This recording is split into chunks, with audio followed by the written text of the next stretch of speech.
Hello guys, welcome to back. आज का video में बताने जा रहे हैं खेसारी लाल यादव जी का न्यू सॉन्ग के बारे में। हमारे वीडियो को एंड तक जरूर देखें। जितने भी खेसारी लाल यादव जी का फ़ैन है, आप लोगों के लिए इतनी बड़ी खुशखबरी लेकर आ गए हैं जिसको सुनने के बाद आप लोग झूम उठेंगे और बोलिएगा कि क्या खबर सुना दिया है।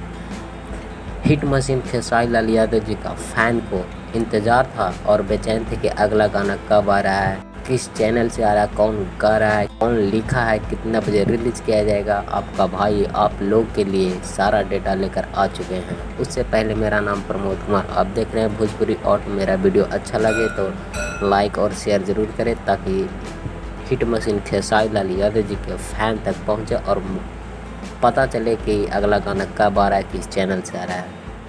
तो मैं बता दूं कि खेसारी लाल यादव जी का न्यू सॉन्ग का पोस्टर आउट कर दिया गया है। इस गाने का नाम है चटक मटक। जी हाँ दोस्तों, इस गाने का नाम है चटक मटक। एक गाना खेसारी म्यूजिक वर्ल्ड से रिलीज़ किया जाएगा। इस गाने में नज़र आने वाली है सपना चौधरी जी। जी हाँ दोस्तों, इस गाने में नज़र आने वाली है सपना चौधरी जी। एक गाना लिखा है कृष्णा विदर्ती जी और म्यूजिक से सजाया आर्या शर्मा जी। एक गाना बहुत ही धाकड़ शूटिंग किया जा रहा है। ये चटक मटक बहुत ही बेहतरीन सॉन्ग है और बहुत ही बवाल मचा है यूट्यूब पे।